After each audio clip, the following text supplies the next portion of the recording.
Welcome to the top of the rock of Gibraltar. Today I'm talking about a new lens I just bought. It's a Camlan 50mm f1.1.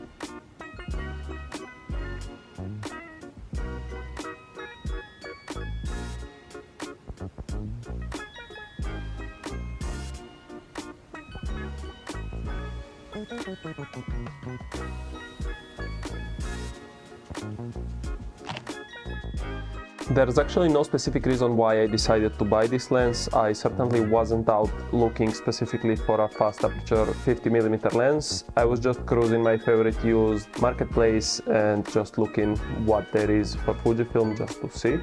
And this thing popped up for 50 euros. So I decided to buy it. Unfortunately or fortunately, the guy selling it didn't end up sending it to me. So I checked the marketplace again and I found this one, which was only 40 euros.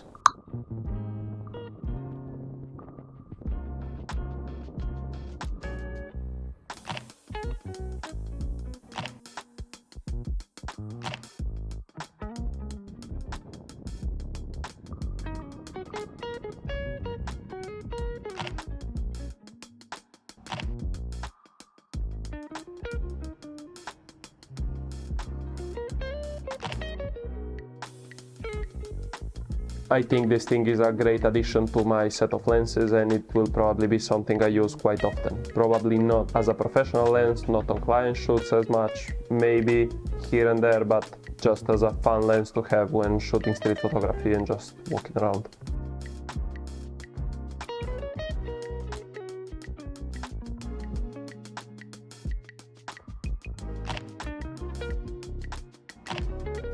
The first thing I noticed after unboxing this lens is how well it's made. It's fully metal, the glass is huge and it just feels solid in the hand. It's quite hefty and you would expect it to be because it's an f1.1, but I think the lack of autofocus does keep the weight quite down compared to probably what an autofocus lens of this speed would be. This thing definitely feels like it could survive a couple drops and it really gives you confidence when using it. Unfortunately, as this lens doesn't have any electronics, the mount is just a metal ring. You can't get EXIF data in Lightroom, so I actually don't know what f-stops each photo was taken, but I was trying, especially in Seville, I was trying to shoot as much as possible wide open or around f2. And this lens wide open is really soft. It's definitely not the sharpest lens there is. I think for video I wouldn't even mind it. For photos it depends on the photo and on the situation because the lens itself doesn't really have a lot of contrast. Probably if your subject is a bit darker, it can look sharp in the center. There's a shot of a monkey on the rock of Gibraltar which was shot at f1.1 where the eyes are perfectly in focus and they do look sharp. So as I said, you can get sharp shots with this lens at f1.1. It just depends on the situation. Definitely stopping down helps it a lot. Already at f2 or f2.8 it's quite sharp in the center. When it comes to the corners, it's basically never sharp, not even at f8. So that's something to keep in mind, but honestly for how I would use this lens and how I use it, I don't really care about that. And it does give you kind of a dreamy and interesting look, so I don't think it's a problem, especially for a lens that's like 40 or 50 euros, so that's fine. If you really care about that, there is a version 2 of this lens, which is a bit pricier. I don't know how much it goes on the used market. I know that new it is about $250, so it is quite a lot, but it is much better and I don't know. I certainly don't want to spend $250 on a lens that I wouldn't use that much on client shoots and that doesn't have autofocus, which is quite important for me when I'm doing paid work.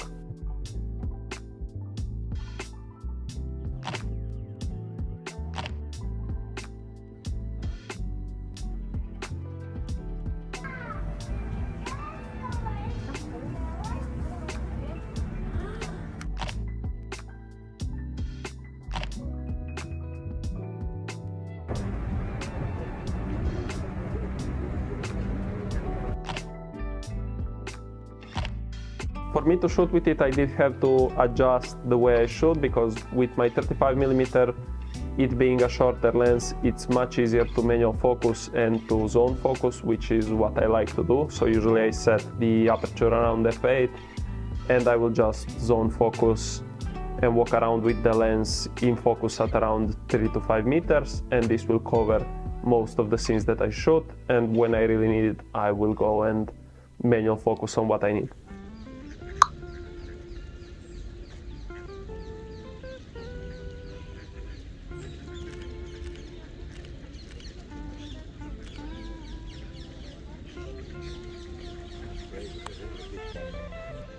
This lens, compared to the 35, has a much tighter zone, so f8 in the 35 covers much more distance and much more ground, and more stuff is in focus, while this thing, being a 50 and taking into account the crop on the Fujifilm cameras, turns into like a 75. So yeah, the focus zone is quite tight, and even at f8 you do have to pay more attention on where your focus is. The focus ring is quite nice, it has quite a long throw which helps you focus better, and it also has the perfect amount of resistance to it. I really like using this lens because of how good the focus ring feels. And the aperture ring is the same, it is declicked, but it has a decent amount of resistance which gives you confidence when you set an f-stop. And this is something really important for me, especially this being a manual lens, because in the past I had the Viltrox 23mm f1.4, which is an autofocus lens but has a declicked aperture, which was really a pain because it turned really easily and I would just get my aperture messed up so often that I ended up selling the lens. It was a really fun lens to use, but the aperture got so loose that I just got rid of the lens. Anyways, this is about this lens. So as I said, this lens is really fun. There's a couple photos I'm really happy with. Definitely a fun lens, a fun pickup, and I would definitely recommend it to anyone wanting a fast manual focus lens. I would really like to see how this lens performs on full frame. I believe the corners will be even worse, but probably the image would be much more interesting, especially at those smaller apertures. So if you have this lens and have used it on a full frame, tag your Instagram below because I would love to see those photos.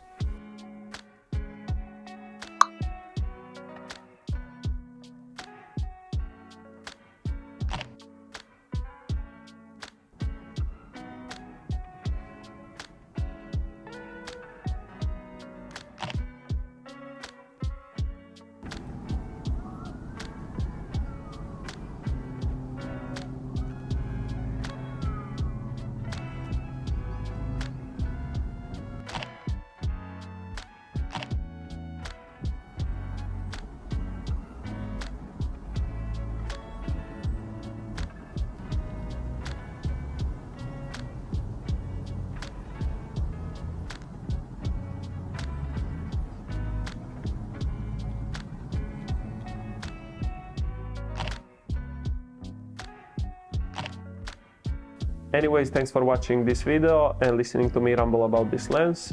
If you would like to try a manual vintage lens, I'm giving away my old Fujinon 50mm f1.6 in a different video, which will be linked down below and at the end of this video. To end it, here's a bunch of photos I took last week in Barcelona with this lens.